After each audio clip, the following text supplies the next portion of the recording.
नमस्कार, फिर से राज्य दिवस और आज 25 तारीख को यहाँ पर कलेक्टर ऑफिस के सामने रैली निकाली है जालोर हॉस्टल से, दिवसीय समाज से, और काफी यहाँ पर सैकड़ों युवा बच्चे साथ में हैं। और लाल सिंह जी के नेतृत्व में यहाँ पर जालोर कलेक्टर साहब से आपने मुलाकात की है, जिसके फुटेज और वीडियो हमने सारे आपको मुहैया करवाए हैं।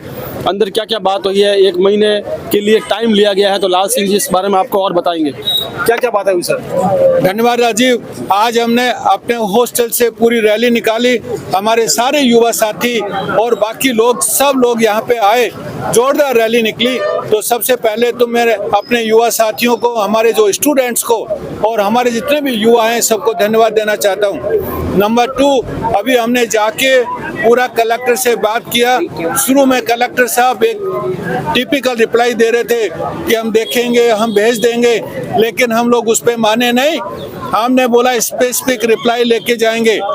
हम लोग इसलिए नहीं आए कि खाली लेटर देने के लिए, हम लोग समाधान ढूंढने के लिए आए। तब कलेक्टर साहब ने पूरा लेटर दिया, एक एक लेटर पढ़वाया, एक एक पॉइंट पढ़वाया कि कौन कौन से पॉइंट पे वो सरकार कंप्लीट करेगी। बहुत सारे पॉइंट्स पे उन्होंने आज ही हमें आश्वासन दिया कि ये हो जाएगा, ये हो जाएगा, ये हो जाएगा, लेकिन सारे पॉइंट पे ठीक है। हम लोगों ने बोला कि हो जाएगा। 2 बातों पे हमारा उनसे ज़्यादा से ज़्यादा फोकस था। एक, कितने समय में होगा, हमें टाइम लिमिट चाहिए। टाइम लिमिट के बिना हम लोग यहाँ से जाएंगे नहीं। आखिर में बहुत सारा प्रेशर देने के बाद, मेरे साथी जो अंदर थे वो जानते हैं, बहुत सारा प्रेशर देने के बाद उन्होंने टाइम लिमिट दिया कि 1 महीने के भीतर भीतर पूरा हो जाएगा। मुख्य मांगे क्या थी आपकी, जो 2 मांगे आप बता रहे थे? हमारी जो 2 मांगे थी, एक जो इनका इंफ्रा से रिलेटेड जो भी है, जैसे उनका हॉस्टल की व्यवस्था जो अंदर है, सफाई की, उनकी जो चटाई की, उनका जो बाथरूम की, ये सारी व्यवस्था, खाने की व्यवस्था, और ये सारी पूरी हो जाएंगी। इवन मैंने रखा था स्पोर्ट्स का, कि स्पोर्ट्स के लिए जगह नहीं है वहाँ पे अपने हॉस्टल में। स्पोर्ट्स के लिए भी उन्होंने एक अच्छी बात बताई कि जो पीछे जो ज़मीन है, जो हमने भी मांग किया था कि पीछे जो ज़मीन है वो स्कूल को दिलाने के लिए प्रयास करेंगे।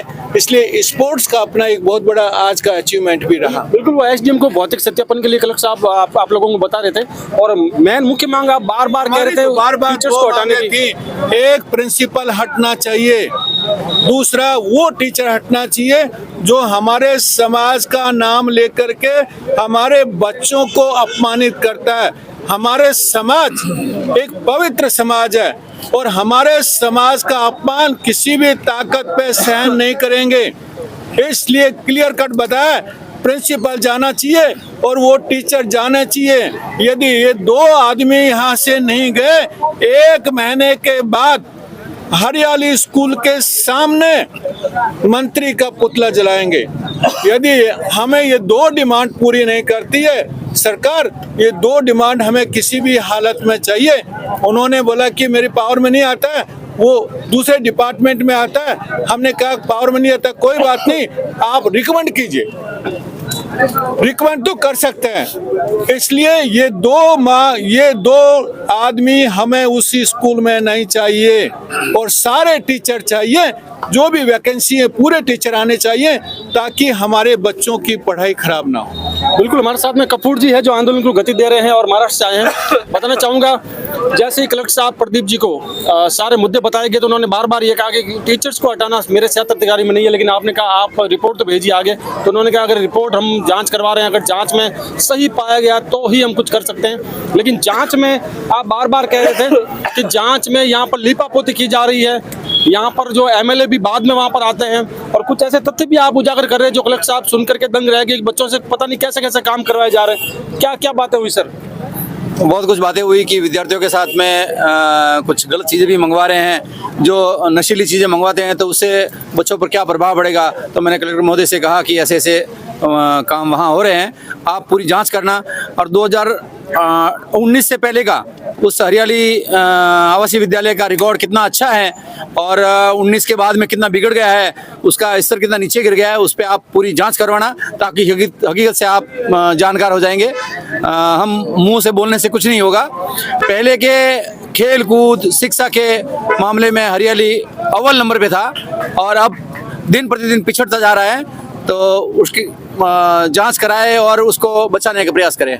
तो महोदय ने कहा कि मैं मेरी तरफ से कोशिश करूंगा। बहुत बहुत धन्यवाद राजीव जी कि हमारे दुख और दर्द को आप हर समय जोधपुर हो, पाली हो या जालोर हो, हर जगह आप समाज के लिए आगे आते हो। तो आपका बहुत बहुत धन्यवाद और आपका आभार। बिल्कुल, छत्तीस कौम के लिए जाते हैं तो समाज के लिए भी एक दायित्व बनता है। बहुत एक चीज और आपसे जानना चाहेंगे, जो ट्रांसपेरेंट नहीं है, वो जो पहला हो पहले पाओ वाला, उस संदर्भ में जो है दर्शक जानना चाहते हैं, उस प्रकार से तो फिर क्रीम लोग आगे आएंगे ही नहीं, मोनोपोली हो जाएगी। ये हमने मांग उठाई है कि स्कूल में जो एडमिशन होता है मेरिट बेसिस पे होना चाहिए। पहले आओ पहले पाओ वाली नीति बिल्कुल गलत है, क्योंकि उसमें पक्षपात होता है और मैं एडमिशन करवा दूंगा, मैं करवा दूंगा, वो सिचुएशन हमें नहीं चाहिए। हर एक आदमी को पता होना चाहिए कि इस स्कूल में एडमिशन के लिए क्या करना पड़ेगा। इसलिए मेरिट वाले स्टूडेंट्स का ही उसमें एडमिशन हो और ट्रांसपेरेंट व्यवस्था होनी चाहिए। वो भी हमने कलेक्टर को बताया, तो वो भी डिपार्टमेंट को भिजवा रहे हैं। आफ्टर ऑल क्या रेस्पॉन्स था कलेक्टर साहब का? कलेक्टर साहब का अच्छा रेस्पॉन्स था। पहले उनका रेस्पॉन्स ये था कि शायद दे जाओ और हम देख लेंगे, लेकिन हम लोग स्टिक थे और मैंने साफ साफ बोल दिया कलेक्टर साहब को कि हम पोस्टमैन का काम नहीं करने के लिए आए हैं कि आपको चिट्ठी दे के जाएंगे, आप आगे देंगे कि सॉरी, हम लोग समाधान ढूंढने के लिए आए हैं। तब कलेक्टर साहब ने थोड़ा मॉडरेट हुए और एक एक समस्याओं का फिर जिक्र हुआ, चर्चा हुई और समाधान के रास्ते ढूंढे गए। बिल्कुल, पहले हरियाली की कोई सुध नहीं ले रहा था, बच्चे बार बार वीडियो जारी कर रहे थे, अभिभावक कह रहे थे, लेकिन किसी ने भी सुध नहीं ली थी कि इस प्रकार से वहाँ पे मेनू नहीं है खाने का।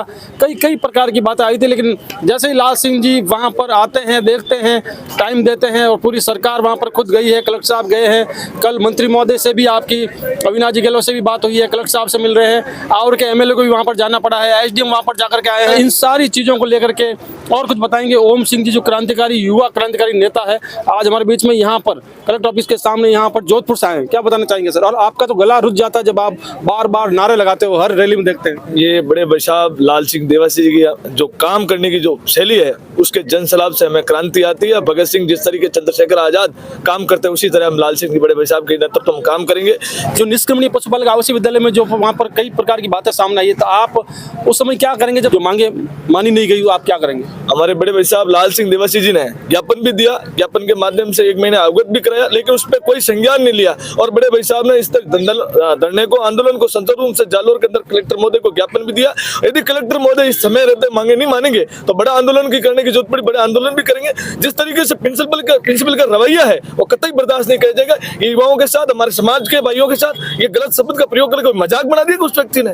और समय रहते यदि वो भी नहीं सुधरा, वो भी तो ट्रांसफर होगा। यदि कलेक्टर महोदय को अपन ज्ञापन भी देंगे और समय रहते उसके प्रति कार्रवाई करनी भी, जो लोकतंत्र के अंदर कानून जिससे नरेश मीणा ने थप्पड़ मारी उसके व्यक्ति के प्रति कार्रवाई होगी। और जिस तरीके से प्रिंसिपल और जिस तरीके से स्कूल के टीचर ने प्रयोग किया जाते सब, उसके भी कानूनी कार्रवाई होनी चाहिए ना। ये आप सही कह रहे हैं, संवैधानिक ढंग से वहाँ पर सारी कार्रवाई होनी चाहिए। और वहाँ पर बातें जो आ रही है यहाँ पर कि समाज को टारगेट किया गया है, कुछ ऐसी बातें बोली गई है टीचरों द्वारा, तो वो सारी बातें यहाँ पर आ रही है। दूसरी बात, जिस तरीके से स्कूल का जो एडमिशन का प्रक्रिया होती है, तो उस प्रक्रिया मेरिट के बेसिस के आधार पर होनी चाहिए। मेरिट होने के बाद यदि लगता है कि छात्र एडमिशन नहीं ले पाए, उसको पहले पाओ, जैसे विश्वविद्यालय के हमारा एडमिशन का प्रोसेस होता है जो मेरिट के बेस के आधार पर होता है। जिसके अच्छे परसेंटेज होते हैं वो एडमिशन लेते हैं। ये लगता है कि सीटें खाली रहेगी और उसमें पहले पाओ का मौका दो और जिसका मौका मिलेगा वो एडमिशन लेगा। कोई इसमें कोई भेदभाव नहीं रहेगा, मतभेद नहीं रहेगा, किसी के प्रशासनिक अधिकारियों की कोई सपोर्ट नहीं होगा, कोई व्यक्ति विशेष नौकल एमएलए मंत्री की कोई सुपारिश नहीं होगी। जिसका एडमिशन का प्रक्रिया है, जो प्रक्रिया के आधार पर करो।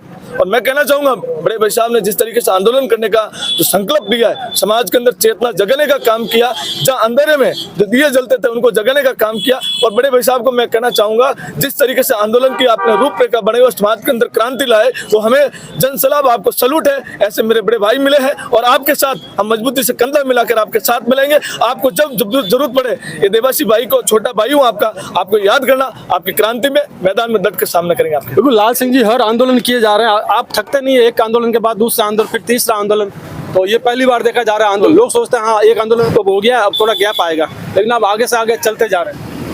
आंदोलन में जो प्रॉब्लम्स आती हैं उससे एक तो दुख तो होता ही है, लेकिन जब हमारे युवाओं की स्थिति देखते हैं कि भाई इनका फ्यूचर स्टेक पे है, भविष्य स्टेक पे है, हमारे युवा पशुपालक, हमारे दूसरे भाई, तब वो एक एनर्जी आ जाती है कि नहीं, सब दुख दर्द हम भूल जाते हैं और एक मिशन के तौर पे लेते हैं कि ये काम हमें करना है।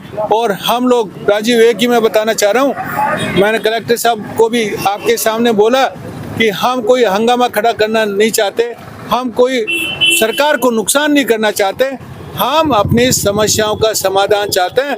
और जब तक हमारी समस्याओं का समाधान नहीं होगा, हम लोग लड़ते रहेंगे। 1 महीने का समय लिया है और एक नेतृत्व किया है लाल सिंह ने, 1 महीने का समय दिया है। कलेक्टर साहब ने मुझे कुछ समय दीजिए, 1 महीने में सब कुछ ठीक नहीं हो सकेगा, लेकिन मैं कुछ बातें जो आपने लिखित में दी है वो मैं ठीक कर दूंगा, बाकी बातों की मैं जांच बैठाऊंगा। अब आगे का आंदोलन ये है कि 1 महीने लाल सिंह जी क्या करेंगे।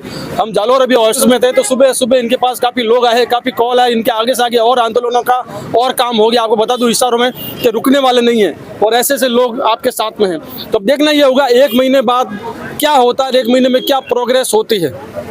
तो 1 महीने का जस्ट मैं आज को एजेंडा बता दूं कि 2 तारीख से हम पशुपालक संघ की सदस्यता अभियान शुरू कर रहे हैं।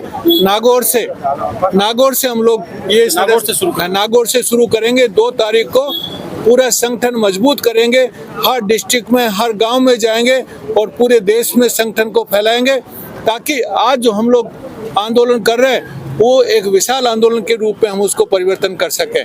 तो 2 तारीख से जितने भी हमारे सभी वर्ग के लिए खुला है, ये कोई कास्ट नहीं है, क्लास है। 2 तारीख से हम सदस्यता अभियान में जाएं। राष्ट्रीय पशुपालक संघ के अध्यक्ष हैं, इन्होंने रजिस्ट्रेशन करवा दिया है और वहाँ सदस्य बनाएंगे और सदस्य बना करके पूरे भारत में जो है 36 कौम को अपने साथ जोड़ने की बात कह रहे हैं। धन्यवाद।